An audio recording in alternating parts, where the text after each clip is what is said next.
अगर आपकी order growth 1, 2, 5, 10 order पर अटक गई है तो ये कोई ग्रोथ नहीं है, एक वार्निंग साइन है। धीरे धीरे आपका जो अकाउंट है वो डेड हो रहा है। और ई कॉमर्स में ये वो स्टेज है जहां एल्गोरिथम डिसाइड करता है कि आपका जो प्रोडक्ट है वो रैंक कराना है टॉप पे या नहीं कराना। और सबसे लापरवाही वाली बात है कि सेलर्स को ये मालूम भी नहीं है। सेलर्स को लगता है कि सिर्फ लिस्टिंग कर दोगे तो ऑर्डर्स आ जाएंगे। हेलो दोस्तों, वेलकम बैक। मेरा नाम है विक्रम। इस वीडियो में हम बात करेंगे कि किस तरीके से आप अपने फ्लिपकार्ट के अकाउंट में ऑर्डर ग्रोथ करेंगे। मीशो ऑर्डर ग्रोथ को लेकर, मीशो विजिबिलिटी को लेकर, अकाउंट ब्लॉक को लेकर ऑलरेडी वीडियोस बनी हुई है, स्क्रीन पे आपको दिख रही होगी। काफी बढ़िया प्लेलिस्ट बना रखी है मैंने, पूरे चैप्टर्स बना रखे हैं। कीवर्ड रिसर्च, ऑप्टिमाइजेशन किस तरीके से करनी है, हिडन स्ट्रेटजी, सब कुछ शेयर किया है। इस वीडियो में बात करेंगे फ्लिपकार्ट को लेकर। अब हम कुछ वीडियो अमेजॉन और फ्लिपकार्ट की बनाना स्टार्ट करेंगे, क्योंकि आप में से बहुत ज्यादा सेलर्स हमको व्हाट्सएप पे मैसेज करते हैं सर फ्लिपकार्ट और अमेजॉन पे वीडियो। ठीक है, मोटिवेशन तो सर समझ में नहीं आ रहा, बिजनेस काम क्या करूं, कैसे काम करूं, कुछ समझ में ही नहीं आ रहा। ऑर्डर ग्रोथ ही नहीं हो रही, 1 साल हो गया बिजनेस में कुछ ग्रोथ ही नहीं हुई है। लोगों को लग रहा है उनके बिजनेस खत्म हो जाएंगे। बिल्कुल आप परेशान हो तो सब कुछ ठीक हो जाएगा, सही तरीके से काम करो बस। मोटिवेशन की बात करते हैं, आइए स्क्रीन में चलते हैं। आपको थोड़ा पहले मोटिवेट करता हूं, पहले थोड़ा एनर्जी डालता हूं आप लोगों के अंदर। आइए स्क्रीन में चलते हैं।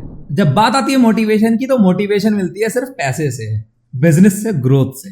ठीक है, कुछ अकाउंट्स दिखाता हूं आप लोगों को जो हमारे स्टूडेंट हैं और हमारे मैनेजमेंट में कुछ अकाउंट्स हैं। मैनेजमेंट को बिल्कुल प्रमोट नहीं कर रहा हूं, किसी भी चीज को प्रमोट नहीं कर रहा हूं, सिर्फ आपको मोटिवेट करने की कोशिश कर रहा हूं कि आप लोगों को पता लगे कि हाँ भाई ग्रोथ किस तरीके से होती है, कैसे ग्रोथ मिलती है अकाउंट। देखो, ये अकाउंट की डिटेल्स हम चेक कर रहे हैं। ये एक अकाउंट है, इसकी जुलाई का डेटा आप हम चेक करेंगे। जुलाई में 4,24,000 रुपए की सेल थी। अगस्त में इस अकाउंट की सेल हुई 8,87,000 की। सितंबर में हुई 14 लाख रुपए की, लगभग 13,93,000। अक्टूबर में हुई 21,33,000। नवंबर में हुई 28,65,000। दिसंबर, जनवरी, फरवरी। अब आप लोग कमेंट करके बताओ कितनी हुई होगी। जल्दी जल्दी कमेंट करो यार सब लोग। मैंने आपको मोटिवेट किया ना, अब आप लोग भी हमें थोड़ा सा मोटिवेट करो।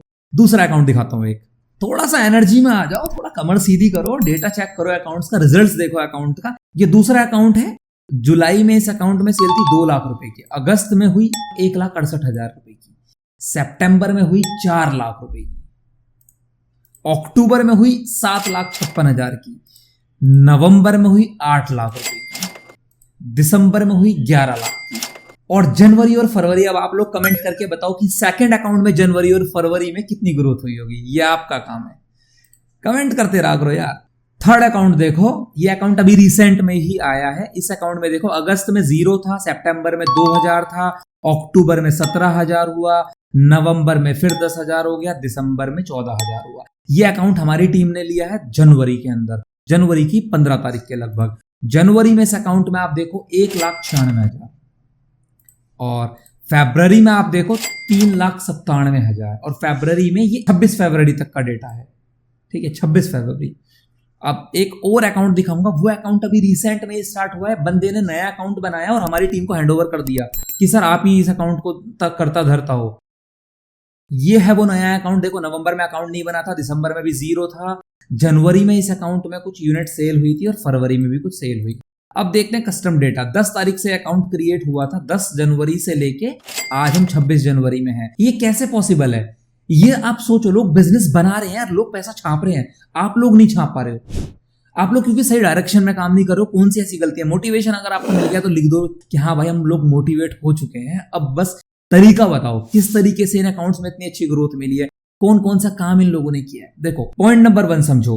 आप लोग गलती ये करते हो कि आप लोग सर्च ट्रेंड्स वाले कीवर्ड्स के साथ ज्यादा उलझते हो। फ्लिपकार्ट के अंदर सर्च ट्रेंड में कुछ कीवर्ड्स मिलते हैं, जिनको नहीं पता मैं बता देता हूं। उन कीवर्ड्स को जो सेलर है वो अपनी लिस्टिंग्स को ऑप्टिमाइज करता है। यहाँ पे जो कुछ कीवर्ड्स ये आपको डेटा दिख रहा होगा, इन कीवर्ड्स में एग्जैक्ट डेटा नहीं होता। एक तो हमारे पास में ये जो डेटा होता है लगभग 80 से 90% ही सही होता है, उससे ज्यादा ये डेटा सही होता भी नहीं है। अब यहाँ पे कुछ विजिबिलिटी दिख रही है, क्लिक थ्रू रेट और यूनिट सोल्ड और कितनी पर्टिकुलर उस कीवर्ड पे लिस्टिंग्स हैं, वो डेटा है। यहाँ पे मान के चलो जैसे 16,000 इसकी विजिबिलिटी है, इसमें 7,000 से ज्यादा लिस्टिंग है, 400 प्लस ऑर्डर है इस कीवर्ड पे लास्ट 7 डेज में। दूसरा अगर देखो 8,000 की विजिबिलिटी, 1% का क्लिक रेट है और 1,000 प्लस यूनिट सोल्ड होती है। अब यहाँ पे आप अपने हिसाब से स्ट्रेटजी बना सकते हो कि आपको 24,000 वाले ट्रैफिक में जाना है या 7,000 वाले में जाना है, 400 यूनिट्स वाले में जाना है या 1,000 यूनिट्स। जो कि इस डेटा पे मैं बिल्कुल भी नहीं मानता हूं इतना परफेक्ट इस डेटा। मैं बिलीव करता हूं कीवर्ड रिसर्च में। देखो, बात आती है जब कीवर्ड रिसर्च की, तो वहां पे ना प्रॉब्लम यह है कि आपने आज की रिपोर्ट को देख के कुछ भी लिस्टिंग ऑप्टिमाइज करी है, जो कि आपको नहीं करना चाहिए। होता क्या है कि आज हम कोई कीवर्ड लगाने में, हमारी लिस्टिंग को परफॉर्म करने में, आगे बढ़ने में थोड़ा टाइम लगेगा। इसलिए हमको थोड़ा फ्यूचर में सोच के अपने लिस्टिंग्स को ऑप्टिमाइज करना चाहिए। आज से 2 महीने बाद, आज से 5 महीने बाद तक की चीजों को देखना चाहिए। कीवर्ड्स का डेटा आगे का चेक करना चाहिए। सीजनल कीवर्ड उनको मत रखो अपनी लिस्टिंग। अगर सीजनल कीवर्ड्स के साथ आप काम करोगे तो आपकी जो लिस्टिंग है वो एक ना एक दिन डेड होगी। सीजनल कीवर्ड पर अगर काम कर रहे हो तो उसको मेन कीवर्ड मत रखो, उस कीवर्ड को कभी टारगेटेड कीवर्ड में मत लाओ। कीवर्ड लगाना और टारगेटेड कीवर्ड दोनों अलग अलग, बट मैं बिलीव करता हूँ कीवर्ड रिसर्च में ऐसे कीवर्ड्स को चूज करो जिसमें पूरे 12 महीने ट्रैफिक मिले, ये बहुत जरूरी है। जब बात आती है लिस्टिंग ऑप्टिमाइज करने की, तो जो सर्च कीवर्ड वाला सेक्शन होता है फ्लिपकार्ट में, जब आप लिस्टिंग करते हो तो वहां पे आप 20 से 25 कीवर्ड्स लगा सकते हो। मैंने बोला ध्यान से सुनना, लगा सकते हो। टारगेट करने की बात नहीं हुई है। टारगेट करना अलग चीज होती है, कीवर्ड लगाना अलग चीज होती है। आप लोग उसको टारगेट करने में कंफ्यूज होते हो। तो वहां पे आप 15, 20, 25 कीवर्ड लगा सकते हो।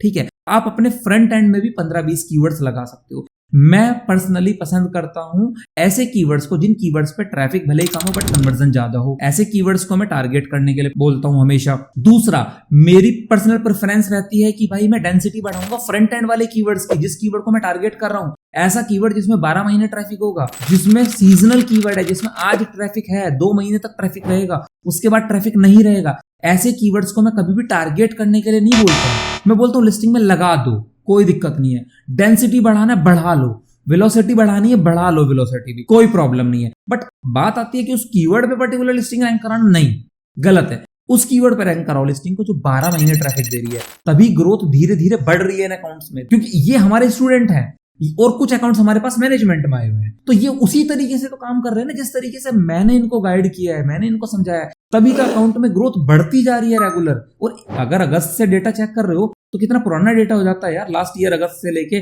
और अब हम फरवरी मार्च में आ चुके हैं। अकाउंट बढ़ रहा है, नीचे नहीं आ रहा। अगर यही सेम चीज सीजनल कीवर्ड होते तो क्या होता? मार्च में ग्रोथ बढ़ी, अप्रैल में 0 हो गया। जनवरी और फरवरी में बंदे का 10-5 लाख रुपए में बंदा घूम रहा होता, बट मार्च आते ही होता क्या? Account down. तो क्यों करना है ऐसा? हम लोगों को ऐसे कीवर्ड्स को टारगेट करना है जिन कीवर्ड्स में 12 महीने ग्रोथ हो। ऐसे कीवर्ड्स को टारगेट नहीं करना है जिसमें आज ग्रोथ है। आज ग्रोथ वाला आपको कभी भी नहीं कर सकता।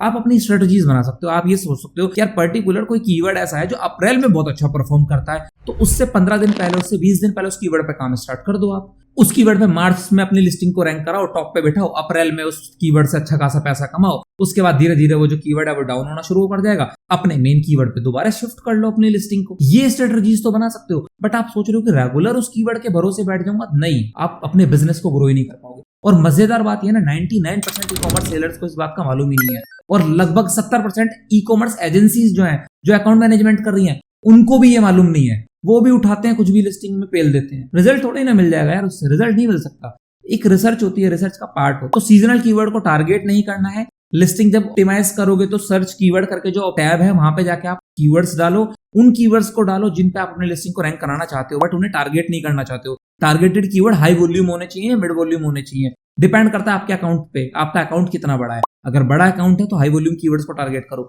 अगर अकाउंट छोटा है तो मिड वॉल्यूम कीवर्ड को भी टारगेट कर सकते हो। इन्हीं सब पॉइंट्स को फॉलो करो। बेहतर जानकारी के लिए आप हमारी क्लासेस ज्वाइन कर सकते हो, सीख सकते हो, मजा आएगा आपको सीखने में। अगर और भी कोई प्रॉब्लम आ रही है तो आप हमारी कम्युनिटी ज्वाइन कर सकते हो, टेलीग्राम की, व्हाट्सएप की, डिस्क्रिप्शन में आपको लिंक मिल जाएंगे। QR कोड आपको यहाँ पे दिख रहा होगा, यहाँ से भी आप ज्वाइन कर सकते हो। कुछ भी परेशान हो, हमारी टीम आपको हेल्प करने में हमेशा तैयार है। आपको कभी भी परेशानी हो ना, हम लोग हैं हमेशा आप लोगों की हेल्प के लिए। और टेलीग्राम कम्युनिटी में कहीं पे भी कोई भी सवाल पूछने पे कोई भी पैसा आपको नहीं देना हो। अगर कीवर्ड रिसर्च आप खुद नहीं कर सकते हो, ऑटो ई कॉम से जाके आप खुद से कीवर्ड डाउनलोड कर सकते हो। हमारी टीम ने यहाँ पे रिसर्च कीवर्ड दिए हुए हैं, यहाँ पे आप अपने कस्टम कीवर्ड्स को भी डाउनलोड कर सकते हो या कस्टम कीवर्ड का ऑर्डर भी दे सकते हो। हमारी टीम आपको 48 घंटे के अंदर कीवर्ड रिसर्च करके आपको भेज देगी। तो ये सब चीजें आप फॉलो करो। और बढ़िया कीवर्ड रिसर्च के लिए वीडियो राइट हैंड साइड में मिल जाएगा, और CPR डेंसिटी के बारे में समझने के लिए आपको वीडियो लेफ्ट हैंड साइड में मिल जाएगा।